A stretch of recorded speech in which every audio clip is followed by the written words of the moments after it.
আল্লাহ রাব্বুল আলামিন বলেন ওয়ালা ইন সাআলতাহুম মান খালাকাস সামাওয়াতি ওয়াল আরদা লা ইয়াকুলুন্না আল্লাহ।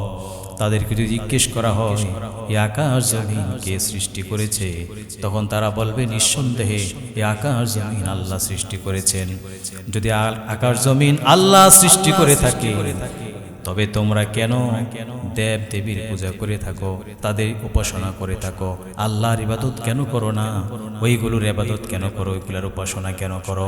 তখন তারা বলছে মা না'বুদুহুম ইল্লা লিয়ুকাররিবুনা ইলাল্লাহি যুলফা। আমরা এগুলোর ইবাদত করি না, বরং এগুলো আমাদেরকে আল্লাহর নিকটবর্তী করে দিবে। আল্লাহর কাছে সরাসরি যাওয়া যায় না, মাধ্যমের প্রয়োজন হয়। এজন্য এই মূর্তিগুলোকে আমরা মাধ্যম বানিয়েছি আল্লাহর কাছে পৌঁছার জন্য। বলুন নাউজুবিল্লাহ। শুধু তাই নয়, আল্লাহ রাব্বুল আলামিন বলেন ওয়ায়াবুদুনা মিন দুনিল্লাহি মা লা ইয়াদুররুহুম ওয়া লা ইয়ানফাউহুম। তারা এমন জিনিসের ইবাদত করে আল্লাহকে ছেড়ে দিয়ে, তারা এমন কিছু বিষয়ের ইবাদত করে, এমন জিনিসের ইবাদত করে মা লা ইয়াদুররুহুম ওয়া লা ইয়ানফাউহুম, তারা তাদের কোনো ক্ষতিও করতে পারে না, উপকারও করতে পারে না। ওয়া ইয়াকুলুনা হাউলাই শুফাআউনা ইনদাল্লাহ। যদি তাদেরকে বলা হয় কেন এগুলোর ইবাদত করো, উপাসনা করো, তখন তারা বলে এইগুলো আল্লাহর কাছে আমাদের জন্য সুপারিশ করবে। বলুন নাউজুবিল্লাহ। কুল্লু মাউলুদিন ইউলাদু আলাল ফিতরা ফাআবাহু ইউহাউবিদানিহি আও ইউনাসসিরানিহি আও ইউমাজ্জিসানিহি। নবী করিম সাল্লাল্লাহু আলাইহি ওয়াসাল্লাম বলেন, প্রতিটি সন্তান ফিতরাতের উপর, ইসলামের উপর জন্মগ্রহণ করে, অতঃপর তার মা বাবা তাকে ইহুদি বানায়, খ্রিস্টান বানায়, অথবা মূর্তি পূজক বানায়। এই হাদিস প্রমাণ করে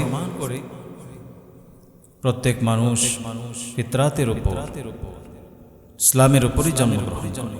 পরবর্তীতে বাবা মা তাকে বিভিন্ন ধর্মে ডাইভার্ট করে। নবী করিম সাল্লাল্লাহু আলাইহি ওয়াসাল্লাম বলে গিয়েছেন কিভাবে মানুষের ঈমান চলে যাবে, কিয়ামতের আগে ঈমানদারদের সংখ্যা কিভাবে হ্রাস পাবে।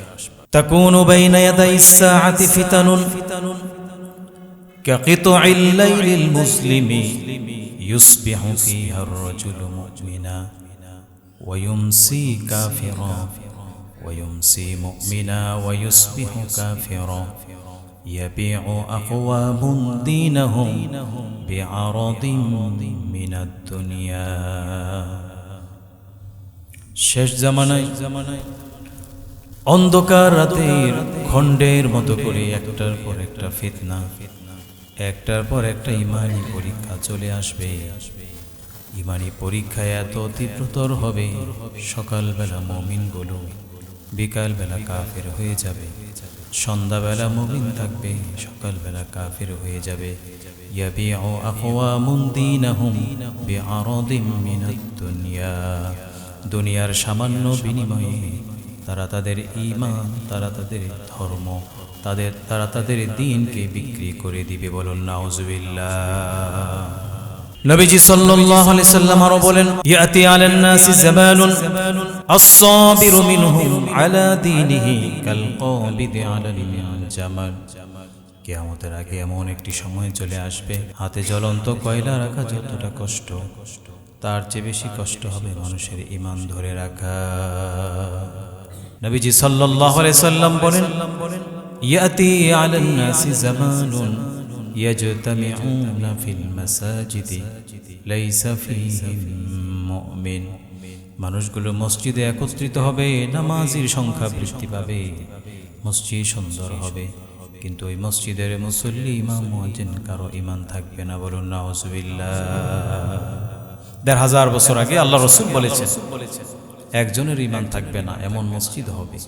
সেই মসজিদ হয়েছে, তার সাক্ষী আমরা ঢাকার বকশীবাজারে কাদিয়ানীদের মসজিদ।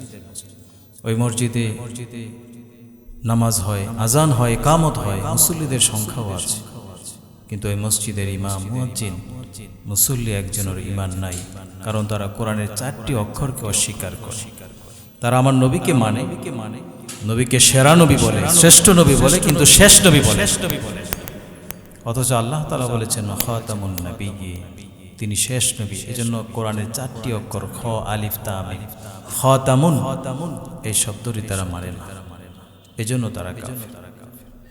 কাফের হওয়ার জন্য পুরো কোরআন অস্বীকার করতে হয় না, একটা হরফ অস্বীকার করলে কাফের হলি।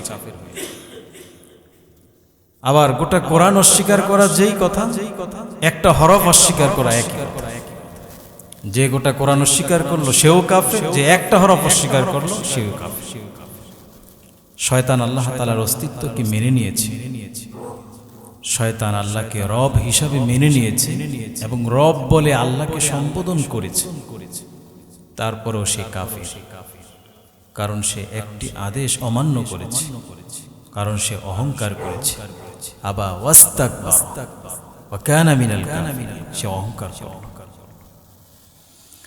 আল্লাহ রাব্বুল আলামিন বলেন উসজুদু লিআদম, তোমরা সকলে মিলে আদমকে সিজদা করো। আল্লাহ তাআলা বলছেন ফাসাজাদু ইল্লা ইবলিস, সবাই সিজদা করলো শুধু ইবলিস ছাড়া। ইবলিস সিজদা করে নাই। তখন আল্লাহ তাআলা তাকে প্রশ্ন করে ক্বালা মা মানাআকা আল্লা তাসজুদা ইয আমারতুক, কোন জিনিস তোমাকে আমার আদেশ মানতে নিষেধ করলো, কে বারণ করলো, কে বিরত রাখলো? আমি আদেশ দেওয়ার পরেও কেন তুমি সিজদা করো নাই? শয়তান যদি বলতো আমার ভুল হয়ে গেছে, ক্ষমা করুন, তখন আল্লাহ তাআলা মাফ করে দিত। আল্লাহ তাআলা তখন মাফ করে দিতেন। কিন্তু শয়তান ভুল স্বীকার না করে সে অহংকার করে যুক্তি দাঁড়ালো। যুক্তি দাঁড় করে বলছে ক্বালা আনা খায়রুম মিন খালাকতানি মিন নারিন ওয়া খালাকতাহু মিন তিন। শয়তান বলছে আমি আদমের চেয়ে শ্রেষ্ঠ, আমি আদমের চেয়ে উত্তম, কারণ তাকে মাটি দিয়ে সৃষ্টি করেছো আর আমাকে আগুন থেকে সৃষ্টি করেছো, এজন্য আমি আদম থেকে উত্তম, তাই আমি তাকে সিজদা করি। অহংকার করে। আল্লাহ বলছেন আবা ওয়াস্তাকবার, সে অহংকার করেছে। আল্লাহ রাব্বুল আলামিন বলেন ক্বালা ফাখরুজ মিনহা ফাইন্নাকা রাজিম, আল্লাহ তাআলা বলছেন এখান থেকে বের হয়ে যাও, এখান থেকে বের হয়ে যা, তুই অভিশপ্ত, তুই বিতাড়িত। অপর জায়গায় আল্লাহ বলেন ক্বালা ফাহাবিতু মিনহা ফামা ইয়াকুনু লাকা আন তাতাকাব্বারা মিনহা ফাখরুজ ইন্নাকা মিনাস সাগিরিন। আল্লাহ তাআলা বলছেন এখান থেকে বের হয়ে যাও, ফাহবিতু মিনহা ফামা ইয়াকুনু লাকা আন তাতাকাব্বারা মিনহা, অহংকার করার কোনো অধিকার তোর নাই। ইন্নাকা মিনাস সাগিরিন, তুই নিচু, তুই ছোটদের অন্তর্ভুক্ত হয়ে গেছিস। এবার শয়তান আল্লাহর কাছে দোয়া করছে ক্বালা রাব্বি ফাআনজিরনি ইলা ইয়াউমি ইউবআসুন, যেহেতু আমাকে বিতাড়িত করে আমাকে বের করে দিলে, আমি যে শয়তানি করব, মানুষকে প্ররোচিত করব, আমার কিছু চাওয়া আছে তোমার কাছে। আল্লাহ বলছেন কি চাস? শয়তান বলছে ক্বালা রাব্বি ফাআনজিরনি ইলা ইয়াউমি ইউবআসুন। শয়তান যখন আল্লাহর কাছে দোয়া করে একটা জিনিস চায়, তখন শয়তান আল্লাহকে রব বলে সম্বোধন করে, বলে রব্বি, মানে হে আমার রব। শয়তান রব বলে আল্লাহকে সম্বোধন করেছে, হে আমার রব। ফাআনজিরনি ইলা ইয়াউমি ইউবআসুন, আমাকে কিয়ামত পর্যন্ত হায়াত দিন। শয়তান আল্লাহর কাছে চায়, কারণ শয়তান জানে যে দেওয়ার মালিক একমাত্র আল্লাহ। কিন্তু মানুষ শয়তানকেও হার মানিয়েছে। মানুষ আল্লাহর কাছে না চেয়ে সে মরা পীরের কাছে চায়, মাজারের কাছে চায়, বাবার কাছে চায়, খাজা বাবার কাছে চায়। এমন মানুষ আছে না? অথচ শয়তান চায় কার কাছে? রব্বি বলে সম্বোধন করে। রব্বি মানে হে আমার। আল্লাহ রাব্বুল আলামিন বলেন ক্বালা ফাইন্নাকা মিনাল মুনজারিন, আল্লাহ বলছেন তোর দোয়া আমি কবুল করলাম, কিয়ামত পর্যন্ত তোকে হায়াত দেওয়া হলো। এবার শয়তান বলে ক্বালা ফাবিমা আগওয়াইতানি লাআকউদান্না লাহুম সিরাতাকাল মুস্তাকিম, যেহেতু আপনি আমাকে পথহারা পথভ্রষ্ট করেছেন, আমি আপনার সিরাতে মুস্তাকিমের মধ্যে উৎপেতে থাকব, আপনার সরল রাস্তায় আমি উৎপেতে থাকব। শয়তান বলছে। এরপরে আমি কি করব? সুম্মা লাআতিয়ান্নাহুম মিন বাইনি আইদিহিম ওয়া মিন খালফিহিম ওয়া আন আইমানিহিম ওয়া আন শামাইলিহিম, আমি মানুষের সামনে থেকে, পিছনে থেকে, ডান দিক থেকে, বাম দিক থেকে, চতুর্দিক থেকে তাকে ধোঁকা দিতে থাকবো, প্ররোচিত করতে থাকবো। ওয়ালা তাজিদু আকসারহুম শাকিরিন, ফলে অধিকাংশ বান্দাকে আপনি ঈমান হারা পাবেন। আমি চতুর্দিক থেকে ধোঁকা দিব, ফলে অধিকাংশ মানুষ ঈমান হারা হয়ে যাবে। ওয়ালা তাজিদু আকসারহুম শাকিরিন, তাদের অধিকাংশকে আপনি পাবেন অকৃতজ্ঞ বান্দা হিসেবে, বেঈমান হিসেবে।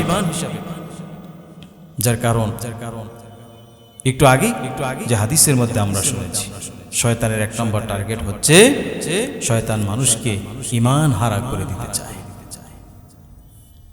এজন্য ঈমান ভঙ্গের কিছু কারণ আছে। কি কি কারণে ঈমান বিনষ্ট হয়ে যায়, ঈমান চলে যায়? ঈমান চলে যাওয়ার 1 নম্বর কারণ হচ্ছে কুফরি করা। এই কুফরি বিস্তারিত আলোচনা সামনে আসছে। ঈমান ভঙ্গের 1 নম্বর কারণ কুফরি করা, 2 নম্বরে শিরক করা। আর শিরককে কোরআনুল কারীমে সবচেয়ে বড় জুলুম, সবচেয়ে বড় অপরাধ বলা হয়েছে। সূরা লুকমানে হযরত লুকমান তার সন্তানকে উপদেশ দিতে গিয়ে শিরকের পরিচয় তুলে ধরেছেন। হযরত লুকমান বলেন, ওয়া ইয ক্বালা লুকমানু লিবনিহি ওয়া হুয়া ইয়াইযুহু ইয়া বুনাইয়া লা তুশরিক বিল্লাহ ইন্নাশ শিরকা লাযুলমুন আযীম। স্মরণ করো সেই সময়ের কথা যখন লোকমান তার সন্তানকে উপদেশ দিতে গিয়ে বলল, ইয়া বুনাইয়া, হে আমার প্রিয় সন্তান, হে আমার বৎস, লা তুশরিক বিল্লাহ, ভুলেও কখনো শিরক করিও না। ইন্নাশ শিরকা লাযুলমুন আযীম, নিশ্চয়ই শিরক সবচেয়ে বড় জুলুম, সবচেয়ে বড় অপরাধ। সুতরাং ভুলেও তুমি শিরক করিও না। নবী করিম সাল্লাল্লাহু আলাইহি ওয়াসাল্লাম তার প্রিয় সাহাবী হযরত মুআজকে ডেকে বলছেন, ইয়া মুআজ, লা তুশরিক বিল্লাহ ওয়া ইন কুতিলতা আও হুররিকতা, হে মুআজ, তোমাকে যদি মেরেও ফেলে, হত্যা করে ফেলে, এমন কি আগুনেও পুড়ে ফেলে, তারপরেও তুমি শিরক করতে রাজি হইও না। কারণ শিরক সবচেয়ে বড় অপরাধ, যার কারণে তোমার ঈমান চলে যেতে পারে। শুধু ঈমান চলে যায় না, ঈমান বিনষ্ট হয় না, আমল নষ্ট হয়ে যায়। আল্লাহ রাব্বুল আলামিন বলেন, ওয়ালাউ আশরাকু লাহাবিতা আনহুম মা কানু ইয়ামালুন, যদি তারা শিরক করে তাহলে তাদের পিছনের আমলনামা আল্লাহ একেবারে খালি করে দেন, আমলনামা একেবারে নষ্ট হয়ে যায়, তার ঈমানও চলে যায়, আমলও চলে যায়। এমন কি নবী করিম সাল্লাল্লাহু আলাইহি সাল্লামকে আল্লাহ তাআলা নিজে সম্বোধন করে বলছেন, লা ইন আশরাকতা লা ইয়াহবাতান্না আমালুকা ওয়া লা তাকুনান্না মিনাল খাসিরিন, যদি আপনিও শিরক করেন, আপনার আমল, পিছনের যত আমল আছে সব আমল নষ্ট হয়ে যায়। যে ব্যক্তি শিরক করেন তার জন্য আল্লাহ জাহান্নাম, তার জন্য আল্লাহ তাআলা জান্নাত হারাম করে দেন।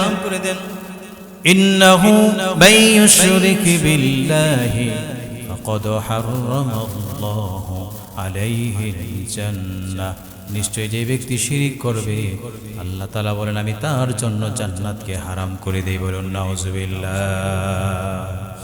শিরক ছাড়া যত গুনাহ আছে আল্লাহ চাইলে ক্ষমা করে দিতে পারেন। আল্লাহ বলছেন, ইন্নাল্লাহা লা ইয়াগফিরু আন ইউশরাকা বিহি নিশ্চয়ই নিশ্চয়ই আল্লাহ তাআলা শিরককারীকে ক্ষমা করবেন না। এই শিরক ছাড়া যত গুনাহ আছে, ওয়াগফিরু মা দুনা যালিকা লিমান ইয়াশা, আল্লাহ তাআলা বলছেন এই শিরক ছাড়া যত গুনাহ আছে আল্লাহ চাইলে সব গুনাহ ক্ষমা করে দিতে পারে। নবী করিম সাল্লাল্লাহু আলাইহি ওয়াসাল্লাম বলেন, আল্লাহ তাআলা বলেছেন হাদিসে কুদসি, ইয়া ইবনা আদম লাউ আতাইতানি বিকুরাবিল আরদি খাতায়া সুম্মা লাকিতানি লা তুশরিকু বি শাইআ লা আতাইতুকা বিকুরাবিহা মাগফিরা। আল্লাহ তাআলা বলছেন, হে আদম সন্তান, যদি তুমি পৃথিবী পরিমাণ গুনাহ নিয়ে হাসরের ময়দানে আমার সামনে হাজির হও আর তোমার আমলনামা যদি শিরিক না থাকে, লা আতাইতুকা বিকুরাবিহা মাগফিরা, পৃথিবী সম পরিমাণ ক্ষমা নিয়ে আমি আল্লাহ তোমার সামনে হাজির হয়ে যাব। সুতরাং আল্লাহ তাআলা বলছেন তোমরা শিরক করিও না, অথচ অধিকাংশ মানুষ এই শিরক করছে। সূরা ইউসুফ আল্লাহ বলছেন, ওয়ামা ইউমিনু আকসারুহুম বিল্লাহি ইল্লা ওয়া হুম মুশরিকুন, অধিকাংশ মানুষ ঈমান আনার সাথে সাথে তারা আবার শিরক করে। ঈমান ভঙ্গের 2 নম্বর কারণ শিরক করা। 1 নম্বর কারণ কুফরি করা, 2 নম্বর শিরক, 3 নম্বর নিফাক, যে বিষয়ে আমরা বিস্তারিত আলোচনা করেছি। মুনাফিক যাদের অন্তরে মুনাফিকি আছে, যাদের অন্তরে নিফাক আছে, তাদের ঈমান বিনষ্ট হয়ে গেছে, ঈমান ভেঙে গেছে, নতুন করে ঈমান নবায়ন করতে হয়। 4 নম্বর, আল্লাহ এবং তার বান্দার মাঝখানে একটা মাধ্যম, একটা মিডিয়া তৈরি করা। আল্লাহ এবং তার বান্দার মাঝখানে কোনো মাধ্যম প্রয়োজন হয় না। আল্লাহ বলেছেন, উদউনি আস্তাজিব লাকুম, তুমি আমাকে ডাকো আমি ডাকে সাড়া দেব। ফাজকুরনি আযকুরকুম, তুমি আমাকে স্মরণ করো আমি তোমাকে স্মরণ করব। কোনো ভায়া, কোনো মিডিয়া, কোনো মাধ্যম প্রয়োজন হয় না বান্দা এবং আল্লাহর মাঝখানে। বান্দা ডাক দিতে দেরি, আমার আল্লাহ ডাকে সাড়া দিতে দেরি। সুবহানাল্লাহ। আর এই অপরাধটি কাফেররা করছে, যে কারণে আল্লাহ এবং বান্দার মাঝখানে যদি কোনো মাধ্যম সাব্যস্ত করে তার ঈমান চলে যায়। আল্লাহ রাব্বুল আলামিন বলেন, ওয়ালা ইন সাআলতাহুম মান খালাকাস সামাওয়াতি ওয়াল আরদা লা ইয়াকুলুন্নাল্লাহ, তাদেরকে যদি জিজ্ঞেস করা হয় এই আকাশ জমিন কে সৃষ্টি করেছে, তখন তারা বলবে নিঃসন্দেহে এই আকাশ জমিন আল্লাহ সৃষ্টি করেছেন। যদি আকাশ জমিন আল্লাহ সৃষ্টি করে থাকে, তবে তোমরা কেন দেব দেবীর পূজা করে থাকো, তাদের উপাসনা করে থাকো? আল্লাহর ইবাদত কেন করো না? ওইগুলোর ইবাদত কেন করো? ওইগুলোর উপাসনা কেন করো? তখন তারা বলছে, মা না'বুদুহুম ইল্লা লিয়ুকাররিবুনা ইলাল্লাহি যুলফা, আমরা এগুলোর ইবাদত করি না, বরং এগুলো আমাদেরকে আল্লাহর নিকটবর্তী করে দিবে। আল্লাহর কাছে সরাসরি যাওয়া যায় না, মাধ্যমের প্রয়োজন হয়। এজন্য এই মূর্তিগুলোকে আমরা মাধ্যম বানিয়েছি আল্লাহর কাছে পৌঁছার জন্য। বলুন নাউজুবিল্লাহ। শুধু তাই নয়, আল্লাহ রাব্বুল আলামিন বলেন, ওয়ায়াবুদুনা মিন দুনিল্লাহি মা লা ইয়াদুররুহুম ওয়া লা ইয়ানফাউহুম, তারা এমন জিনিসের ইবাদত করে আল্লাহকে ছেড়ে দিয়ে, তারা এমন কিছু বিষয়ের ইবাদত করে, এমন জিনিসের ইবাদত করে, মা লা ইয়াদুররুহুম ওয়া লা ইয়ানফাউহুম, তারা তাদের কোনো ক্ষতিও করতে পারে না, উপকারও করতে পারে না। ওয়া ইয়াকুলুনা হাউলাই শুফাআউনা ইনদাল্লাহ, যদি তাদেরকে বলা হয় কেন এগুলোর ইবাদত করো, উপাসনা করো, তখন তারা বলে এইগুলো আল্লাহর কাছে আমাদের জন্য সুপারিশ করবে। বলুন নাউজুবিল্লাহ। তারা সুপারিশ করবে এই আশায় তারা তার ইবাদত। এমনকি আল্লাহ রাব্বুল আলামিন বলেন, এমনকি মুসলমানও আছে, শুধু অমুসলিমেরা না, মুসলমানেরও আছে। তারা যুক্তি দেখিয়ে বলে যে হাকিমের কাছে তো সরাসরি যাওয়া যায় না, মাধ্যম প্রয়োজন হয়। তো আল্লাহর কাছেও মাধ্যম প্রয়োজন হয়। এজন্য তারা বিভিন্ন মানুষকে, কেউ জিন্দা পীর, কেউ মৃত পীরকে ধরে, এগুলোকে মাধ্যম বানায়। মাধ্যম বানাতে বানাতে কখনো কখনো তাদেরকে আল্লাহর আসনেও বসায়। আল্লাহ তাআলা বলছেন, কুল ইদউল্লাযীনা যা'আমতুম মিন দুনিহি ফালা ইয়ামলিকুনা لا يملكون مثقال ذرة في السماوات ولا في الأرض হে নবী আপনি বলুন তাদেরকে আজকে ডাকো আল্লাযীনা জাআমতুম মিন দুনিল্লাহ যাদের ইবাদত তোমরা করতে আল্লাহকে ছেড়ে দিয়ে লা ইয়ামলিকুনা মিসকালা যাররাতিন ফিস সামাওয়াতি ওয়ালা ফিল আরদ আকাশ জমিনে সামান্য অংশ তাদের নাই লা ইয়ামলিকুনা মিসকালা যাররাতিন ফিস সামাওয়াতি ওয়ালা ফিল আরদ এই আকাশ জমিনে সামান্য মালিকানা তাদের নাই এরপর আল্লাহ তাআলা বলছেন ওমা লাহুম ফীহিমা মিন শিরকিন এই আকাশ জমিনে তাদের সামান্য অংশীদারিত্ব নাই ওমা লাহু মিনহুম মিন যহির তারা আল্লাহর সহযোগীও নন তারা তো আল্লাহর সহযোগিতাও করে না আকাশ জমিনে তাদের কোনো অংশীদারিত্ব নাই তারা এক চুল পরিমাণ তাদের মালিকানা নাই সুতরাং এমন জিনিসের ইবাদত তোমরা করেছো আজ তাদেরকে ডাকো যাদের উপাসনা যাদের ইবাদত তোমরা করতে আল্লাহ রাব্বুল আলামিন আর স্পষ্ট করে বলেন ইন্নাল্লাযীনা তাদউনা মিন দুনিল্লাহি লা ইয়াখলুকু যুবাবাও ওয়ালা ইজতামাউ লাহ নিশ্চয়ই তোমরা যাদের ইবাদত করো আল্লাহকে ছেড়ে দিয়ে তারা সবাই মিলে যদি একত্রিত হয়ে একটা মাছি তৈরি করার শক্তি তাদের নাই যাদের ইবাদত তোমরা করছো সবাই মিলে একটা মাছি তৈরি করতে পারবে ওয়া ইয়াসলুবুহুমুয যুবাবু শাইআন লা ইস্তানকিযুহু মিন আর মাছি যদি তাদের সামনে থেকে কোনো খাবার নিয়ে যায় সেটাকে উদ্ধার করার মতো ক্ষমতা তাদের দুআফাত তালিবু ওয়াল মাতলুব আল্লাহ তাআলা বলছেন যাদেরকে ডাকো আর যারা ডাকো উভয়ই নিতান্ত একেবারে দুর্বল তোমরা যারা ডাকো তোমরাও দুর্বল যাদেরকে ডাকো তোমরাও দুর্বল সুতরাং তোমরা আল্লাহ এবং বান্দার মাঝে কোনো মাধ্যম সৃষ্টি করিও না ঈমান ভঙ্গের আরেকটি কারণ আল্লাহ এবং বান্দার মাঝে মাধ্যম সৃষ্টি করা আল্লাহ এবং বান্দার মাঝে কোনো মাধ্যম নাই ঈমান ভঙ্গের ৫ নম্বর কারণ হচ্ছে মুশরিকদের পথভ্রষ্ট হওয়ার ব্যাপারে সন্দেহ পোষণ করা কাফের মুশরিক তারা পথভ্রষ্ট পথহারা এই বিষয়ে যদি কেউ সন্দেহ করে তাহলে তার ঈমান চলে যায় ঈমান ভেঙে যায়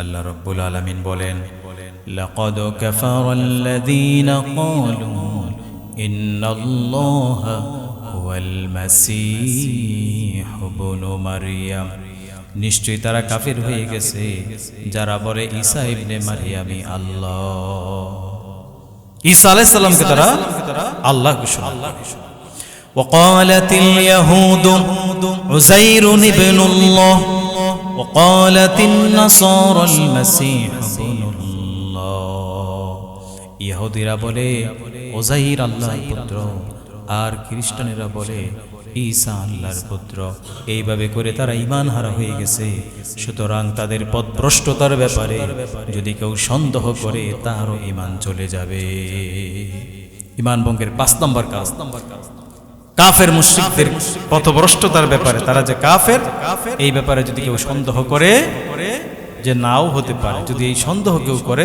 তাহলে তার ঈমান চলে যাবে ঈমান ভঙ্গের ৫ নম্বর কারণ ৬ নম্বর কারণ হচ্ছে রাসূল করিম সাল্লাল্লাহু আলাইহি সাল্লাম যে আদর্শ নিয়ে এসেছেন রাসূলের আদর্শ ছাড়া অন্য কোন আদর্শকে যদি কেউ শ্রেষ্ঠ এবং পূর্ণাঙ্গ মনে করে তাহলে তার ঈমান নাই ঈমান চলে গেছে রাসূল করিম সাল্লাল্লাহু আলাইহি সাল্লামের আদর্শ শ্রেষ্ঠ যদি কেউ মনে করে না রাসূল ছাড়া অন্য কারো আদর্শ শ্রেষ্ঠ এবং পূর্ণাঙ্গ তাহলে তার ঈমান কারণ আল্লাহ তাআলা ঘোষণা দিয়েছে আল্লাহ রাব্বুল আলামিন বলেন লাকাদ কানা লাকুম ফি রাসূলিল্লাহি উসওয়াতুন হাসানাহ তোমাদের মধ্যে সর্বোত্তম আদর্শ আমার রাসূলের মাঝে রয়েছে সর্বোত্তম এবং পূর্ণাঙ্গ আদর্শ আমার রাসূলের জীবনীতে রয়েছে যদি কেউ অন্য কারো আদর্শকে শ্রেষ্ঠ এবং পূর্ণাঙ্গ মনে করে তাহলে তার ঈমান চলে গেছে শুধু তাই নয় আল্লাহ রাব্বুল আলামিন বলেন ফালা ওয়া রাব্বিকা লা ইউমিনুনা হাত্তা ইউহাক্কিমুকা ফীমা শাজারা বাইনাহুম। আল্লাহ তাআলা নিজের শপথ করে বলছে, আপনার রবের শপথ করে বলছি, ততক্ষণ পর্যন্ত তারা ঈমানদার হতে পারবে না, মুমিন হতে পারবে না, যতক্ষণ না আল্লাহর রাসূলকে তারা ফয়সালাকারী হিসাবে মেনে না নিবে। রাসূল সাল্লাল্লাহু আলাইহি সাল্লামকে ফয়সালাকারী হিসাবে যদি মেনে না নেয়, আপনার রবের শপথ, আল্লাহ বলছেন আপনার রবের শপথ যে তারা ঈমানদার হতে পারবে না। ইল্লা সুম্মা লা ইয়াজিদু ফি আনফুসিহিম হারাজাম মিম্মা কদাইতা ওয়া ইউসাল্লিমু তাসলিমা। নবীজি সাল্লাল্লাহু আলাইহি সাল্লামকে ফয়সালাকারী হিসাবে মেনে নেওয়ার পরে তিনি যে ফয়সালা দেন তা যদি সর্বান্তক্রমে মেনে না নেয়, অকুণ্ঠ চিত্তে মেনে না নেয়, তাহলে তার ঈমান থাকবে না, সে ব্যক্তি মুমিন নয়, সে ঈমানদার হতে পারে। কারণ নবীজি সাল্লাল্লাহু আলাইহি সাল্লামের যে আদর্শ আল্লাহ তাআলা নিজে দান করেছেন, নবীজি সাল্লাল্লাহু আলাইহি সাল্লাম তিনি জীবন্ত কোরআন ছিলেন। হাদিসে এসেছে, সুইলাত আয়েশা আন খুলুকি রাসূলিল্লাহি সাল্লাল্লাহু আলাইহি ওয়াসাল্লাম, সাহাবায়ে কেরাম রিদওয়ানুল্লাহি তাআলা আলাইহিম আজমাইন মা আয়েশাকে গিয়ে প্রশ্ন করেন, ও মা আয়েশা, রাসূলের চরিত্র কেমন ছিল আমাদেরকে বর্ণনা করেন। ক্বালাত আয়েশাতু কানা খুলুকুহুল কুরআন, মা আয়েশা বলেছে রাসূলের আদর্শ হচ্ছে আল্লাহর কোরআন, আল্লাহর কোরআনই হচ্ছে রাসূলের আদর্শ। আমাদের হাতে যে কোরআন, এই কোরআন যেমন প্রিন্টেড কোরআন, আর রাসূল হচ্ছে প্র্যাকটিক্যাল কোরআন। বলুন সুবহানাল্লাহ। আল্লাহ তাআলা যা বলেছেন, যে আদর্শের কথা বলেছেন, বাস্তব রূপ রাসূলের মাঝে পাওয়া যায়। তিনি যেন এক বাস্তব এক কোরআন, জীবন্ত এক কোরআন। নিজের মন মতো তিনি কিছুই বলেন, তিনি বলেছেন ইনাত্তাবিউ ইল্লা মা ইউহা ইলাইহি, আপনি বলুন আমি তো শুধু ওহীরই অনুসরণ করি। তিনি শুধু ওহীর অনুসরণ। ওমা ইয়ানতিকু আনিল হাওয়া ইন হুয়া ইল্লা ওয়াহয়ুন ইউহা। আমার রাসূল নিজ থেকে বানিয়ে নিজের মন মতো মন করা কোনো কথা বলেন নাই। রাসূল যা বলতেন প্রত্যেকটা কথাই ছিল ওয়াহী। ওয়াহী ছাড়া আমার রাসূল নিজে বানিয়ে কোনো কথা বলেন নাই। বলুন সুবহানাল্লাহ। এইজন্য আল্লাহ তাআলা বলেন, মান ইউতি'র রাসূল ফাকাদ আতা আল্লাহ, যে ব্যক্তি আমার রাসূলের অনুসরণ করলো সেই ব্যক্তি যেন আমি আল্লাহর অনুসরণ করলো। রাসূলের অনুসরণ করা আল্লাহর অনুসরণ হয়ে যায়। অপর আয়াতে আল্লাহ তাআলা বলেন, কুল ইন কুনতুম তুহিব্বুনাল্লাহ ফাত্তাবিউনি ইউহিব্বুকুমুল্লাহ ওয়া ইয়াগফির লাকুম যুনুবাকুম ওয়াল্লাহু গফুরুর রহিম। তোমরা যদি আমাকে ভালোবাসো, ফাত্তাবিউনি, তবে আমার অনুসরণ করো। যদি আমি রাসূলের অনুসরণ করো, আল্লাহ তাআলা বলেন আমি তাকে ভালোবাসবো, তার জীবনের সব গুনাহ মাফ করে দিব। বলুন সুবহানাল্লাহ। এজন্য আল্লাহর রাসূল বলেন, কুল্লু উম্মতি ইয়াদখুলুনাল জান্নাহ ইল্লা মান আবা। কিলা মান আবা ইয়া রাসূলুল্লাহ? ক্বালা মান আতাআনি দাখালাল জান্নাহ ওয়া মান আসানি ফাকাদ আবা। নবীজি বলেছেন আমার প্রত্যেকটি উম্মত জান্নাতে যাবে, তবে আমাকে যারা অস্বীকার করে তারা জান্নাতে যাবে না। সাহাবায়ে কেরাম বললেন, আপনাকে আবার কে অস্বীকার করে? নবীজি বললেন, যে ব্যক্তি আমার অনুসরণ করলো, মান আতাআনি দাখালাল জান্নাহ, যে ব্যক্তি আমার অনুসরণ করলো সে ব্যক্তি জান্নাতে প্রবেশ করবে। ওয়া মান আসানি ফাকাদ আবা, আর যে ব্যক্তি আমাকে অস্বীকার করলো, আমার অবাধ্য হলো, সেই ব্যক্তি আমাকে অস্বীকার করলো। যে আমার অবাধ্য সেই যেন আমাকে অস্বীকার করলো। সুতরাং নবী করিম সাল্লাল্লাহু আলাইহি সাল্লামের যে আদর্শ আছে, এই আদর্শ পূর্ণাঙ্গ এবং আল্লাহ তাআলার পক্ষ থেকে আদর্শ শ্রেষ্ঠ এবং পূর্ণাঙ্গ। যদি এর বিপরীতে অন্য কারো আদর্শকে আমরা শ্রেষ্ঠ মনে করি, আমরা নামাজ রোজাতে আল্লাহ রাসূলের আদর্শকে মানি, কিন্তু অর্থনীতির ব্যাপারে কার্ল মার্কস লেনিনকে মানি, আবার রাজনৈতিক ব্যাপারে যদি জর্জ ওয়াশিংটনকে মানি, তাহলে বোঝা গেল যে আল্লাহ রাসূলের আদর্শ পূর্ণাঙ্গ আদর্শ হলো। আল্লাহ রসুলের আদর্শ শ্রেষ্ঠ আদর্শ, এটাই প্রমাণ। সুতরাং যে ব্যক্তি আল্লাহ রসুলের আদর্শের চেয়ে অন্য কারো আদর্শকে শ্রেষ্ঠ মনে করলো, সে ব্যক্তির ঈমান চলে গেল। ঈমান ভঙ্গের অন্যতম একটি কারণ। ঈমান ভঙ্গের 7 নম্বর কারণ হচ্ছে ইসলামের কোন বিধানের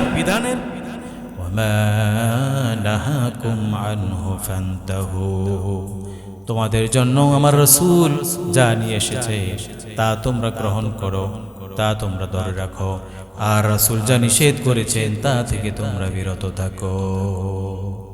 একজন মুমিন কখনো ইসলামের কোনো বিধানকে অপছন্দ করতে পারে না, যদি করে তাহলে তার ঈমান চলে যায়।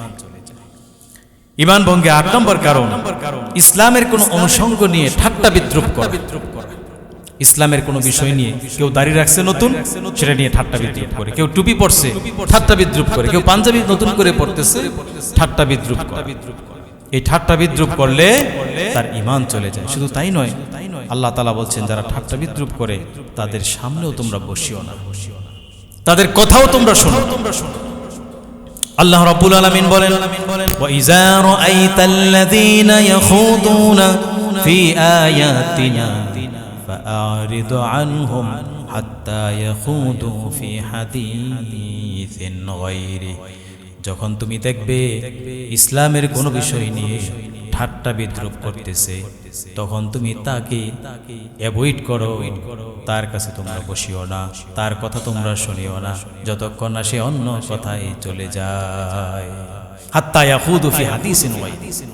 ইসলামের বিরুদ্ধে কেউ কোনো বিষয় নিয়ে, আলেম ওলামা নিয়ে, ইসলাম নিয়ে কেউ ঠাট্টা বিদ্রূপ করতেছে, আল্লাহ বলছেন তখন তুমি তার কথা শুনিও না। ফাআরিদ আনহুম, তাকে তুমি অ্যাভয়েড করো, তার সঙ্গ ত্যাগ করো। অপর আয়াতে এরপর আল্লাহ তাআলা বলেছেন যদি তুমি ত্যাগ না করো, হতে পারে ইন্নাকুম ইযাম মিসলুহুম, কথায় কথায় তুমি তার কথার সাথে তাল মিলাতে গিয়ে তার মতো হয়ে যাবে। তার কথার সাথে তাল মিলাই তুমি হা হু করলা, করে তুমি তোমার ঈমান হারা হয়ে গেলে। সুতরাং যে ব্যক্তি ইসলামকে নিয়ে ঠাট্টা করে তখন তার সঙ্গ ত্যাগ করো, তার কথা শুনবে না। 9 নম্বর কারণ ঈমান ভঙ্গের মুসলিমদের বিরুদ্ধে কাফেরদেরকে সাহায্য করা, মুসলমানদের বিরুদ্ধে কাফেরদেরকে সাহায্য করা, ইসলামপন্থীদের বিরুদ্ধে তাগুতদেরকে সাহায্য করা। যদি করে তাহলে তার ঈমান চলে যায়। আল্লাহ তাআলা বলছেন, ইয়া আইয়ুহাল্লাযীনা আমানু লা তাত্তাখিযুল ইয়াহুদা ওয়ান নাসারা আউলিয়া বা'দুহুম আউলিয়া বা'দ। হে ঈমানদারেরা, তোমরা ইহুদি খ্রিস্টানদেরকে বন্ধু রূপে গ্রহণ করিও না। আউলিয়া বা'দুহুম আউলিয়া বা'দ, কেননা তারা পরস্পর পরস্পরের বন্ধু, তারা কখনো তোমার বন্ধু হতে পারে না। ইহুদি খ্রিস্টানদেরকে বন্ধু বানায়, তারা বন্ধু। আল্লাহ বলছেন আউলিয়া বা'দুহুম আউলিয়া বা'দ, তারা একে অপরের বন্ধু কিন্তু তোমার বন্ধু।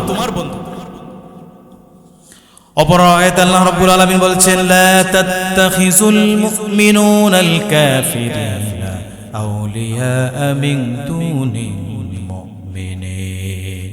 মুমিনদেরকে রেখে কাফিরদেরকে তোমরা বন্ধু রূপে গ্রহণ করিও না। যদি কাফিরদেরকে বন্ধু রূপে গ্রহণ করো, মুমিনদেরকে ছেড়ে দাও। আল্লাহ বলছেন ওয়া মান ইয়াফআল যালিকা ফালাইসা মিনাল্লাহি ফি শাইইন। যারা এমন করবে আল্লাহর সাথে তার কোনো সম্পর্ক থাকবে না।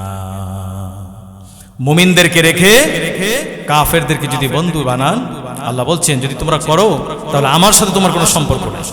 সুতরাং মুমিনের বন্ধুত্ব হবে মুমিনের সাথে। ইহুদি খ্রিস্টানদেরকে তোমরা বন্ধু হিসাবে গ্রহণ করি।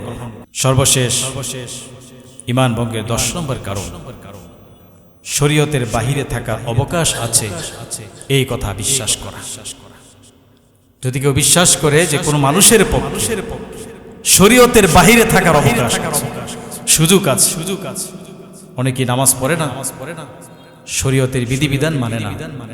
যদি জিজ্ঞেস করা হয় আপনি এগুলো করেন না কেন, আমি মারেফতে আছি।